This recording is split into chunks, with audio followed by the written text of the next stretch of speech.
Ah oui, c'est ça, il y a toujours une question de se protéger, se protéger. Mmh. Comment ne pas subir les émotions des autres? Bah, donne-moi la recette, Baloche. Je te fais des gros bisous. Non, mais je connais. Trop chou. Hem, les émotions des autres, c'est très difficile parce que justement, ils sont responsables de ce qu'ils nous envoient. C'est comme si tu dis: «Bah, comment, alors mon voisin, il a marché dans le caca, il est venu chez moi, comment enlever le caca sous la chaussure de mon voisin?» Bah, ça va être difficile, tu vois?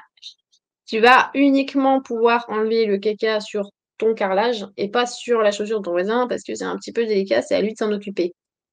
Tu vois le truc? Donc le problème, c'est que tant que les autres autour de toi ne s'occupent pas de ces émotions-là, tu ne peux agir que sur toi-même. Tu ne peux pas contrôler les autres, mais par contre, tu peux te maîtriser toi-même.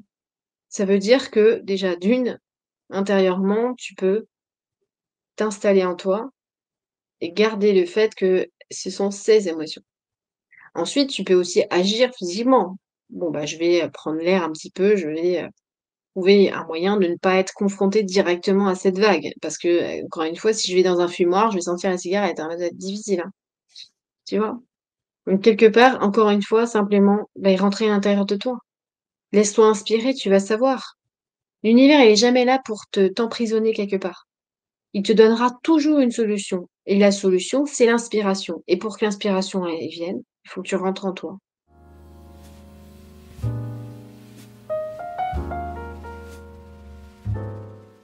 Et dans le même esprit, tout à l'heure, tu parlais du tourbillon, des autres. Donc, effectivement, il y en a qui trouvent la solution, c'est de s'en éloigner et Bah donc, oui. Caroline demande si c'est une fuite, si c'est sain Non. finalement de s'éloigner des autres. Non, on a besoin de temps en temps, on a besoin parce qu'on a peur nous aussi après.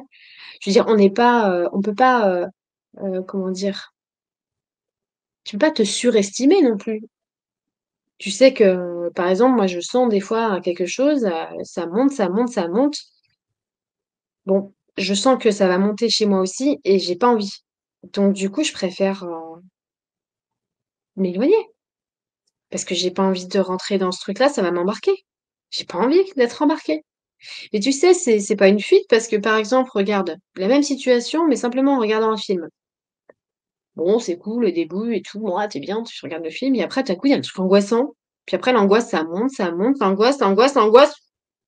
Ah, j'ai pas envie d'être embarquée là-dedans, moi. J'ai rien demandé, j'ai pas envie que tu m'angoisses. J'ai juste envie ouais, j'avais envie de regarder ce film, il a l'air cool. Et puis tout à coup, je suis embarquée dans l'angoisse. Bah, j'ai pas envie. Bah, je coupe le film. Ça veut pas dire que je fuis. C'est dire que je me préserve. Et donc Morgane nous demande quand on perd un être très cher, comment l'accompagner et ne pas se perdre? Un grand merci, Lulu et Cédric. Je te souhaite bien du courage, Morgane. Quand on perd un être cher physiquement, quand un être passe de l'autre côté du rideau, et donc du coup on n'aura plus sa présence physique, il va avoir un moment de transition où évidemment le manque de la présence physique va être effective et on va le ressentir. Mais rien n'est perdu puisque il a changé, il a transité, cet être-là, il transite et la présence est toujours là. Seulement, ce ne sera plus une présence physique. On va l'accompagner de nos meilleurs sentiments et de tout notre amour. On va, nous, devoir se délester, évidemment, de notre douleur et de notre chagrin, parce que c'est quelque chose qu'on aura à vivre ici dans la matière. Parce que dans la matière, ici, on a le sentiment de perdre quelque chose. Et oui, et la douleur est inévitable. Mais petit à petit, on va se transformer aussi nous-mêmes. On va transformer la relation avec cet être. On sera attentif à une autre forme de présence. Et cette présence-là, on va se familiariser petit à petit avec.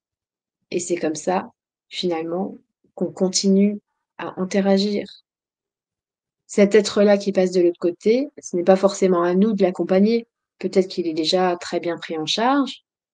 Suivant ce qu'il avait au fond de son cœur, il a sûrement trouvé la voie. S'il ne trouve pas la voie, eh bien, nos louanges, mais vraiment tout ce qu'on a au plus profond de notre cœur, tout cet amour, eh bien, ça va comme l'épouser, le guider. On devrait vraiment accompagner chaque être de nos plus belles pensées d'amour, mais, mais complètement sans, sans nostalgie, sans le ramener ici, sans des souvenirs. Non, non. Souhaiter, justement, comme une colombe, vous voyez? Comme si, épanouis-toi. Rentre dans cette lumière, épanouis-toi. Et pas, oh, c'était bien quand t'es là. Et manqué, tu vas. Et évidemment, c'est difficile. Évidemment. Donc, c'est un processus qui se passe des deux côtés, en fait. Et ce qui est sûr, c'est qu'on est tous, d'un côté ou d'un autre, dans un processus de transition. Ouais.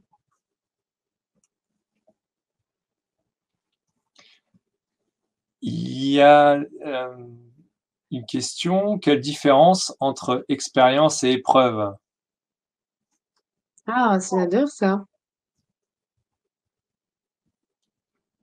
Je pense que faire l'expérience de quelque chose, l'expérience peut se présenter sous forme d'épreuve. Tu vois, quand tu fais l'expérience, finalement, une expérience, c'est tout ce que tu fais. Je fais l'expérience de boire un verre d'eau. Mais c'est pas une épreuve pour moi de boire un verre d'eau, tu vois. L'épreuve, ça va être justement quelque chose que tu penses devoir surmonter. Une épreuve, c'est quelque chose où il va falloir que je trouve des ressources supplémentaires à l'intérieur de moi pour surmonter cette épreuve. Et donc l'épreuve, c'est un peu comme si l'univers et toi, en corrélation avec lui, vous vous êtes dit, bon, alors j'ai envie d'apprendre un truc, et pour apprendre ce truc-là, eh bien, tu vas me mettre tel barrage dans ce sens-là sur ma route, comme ça, moi, eh bien, je vais devoir prendre exactement ce dont j'ai besoin et ce que je veux expérimenter, donc exactement ces ressources-là, pour pouvoir passer cette épreuve. Et l'univers a dit, yes, on va faire ça comme ça. Donc, quelque part, les épreuves, c'est un peu les sauts qui jalonnent nos vies pour qu'on puisse justement avoir l'occasion de capter la ressource à l'intérieur qu'on n'aurait pas eu besoin de capter si on n'avait pas eu cette épreuve. Et du fruit de l'expérience naît la conscience. Parce que tout à coup, évidemment, on passe dans un autre plan de conscience, puisqu'on extrait de l'épreuve l'enseignement. Et ceux qui n'ont pas extrait l'enseignement vont faire en sorte que l'épreuve se représente plus tard, peut-être dans un autre contexte, un autre moment. Oui, parce que tu sais, il y a beaucoup dans la perception de beaucoup de gens, la vie est dissociée de toi. Ça veut dire que, bah oui, mais c'est la vie. Putain, bah, j'y peux rien, c'est la vie, tu vois. Il y a la vie, quoi, tu vois. La vie, c'est comme quelqu'un, un courant hors de toi qui se déroule, Ouais. et toi, tu subis la vie, tu vois. Donc, du coup, bah, quand il tombe sur un os, il se dit, bah, super, la vie, quoi, putain. Tu vois? Alors que, bah, la vie, c'est toi. C'est-à-dire que tout ça, ça a été en corrélation totale avec toi. C'est-à-dire qu'à l'intérieur de toi, il y a une part de toi qui est complètement d'accord avec ce que tu es en train de vivre. Mais tu crois, encore une fois, que la vie et toi, c'est deux choses distinctes. C'est de là que vient l'incompréhension, en fait. Le découragement, et puis la sensation aussi d'être seul au monde, qui est pas drôle à vivre. Mm. Mmh.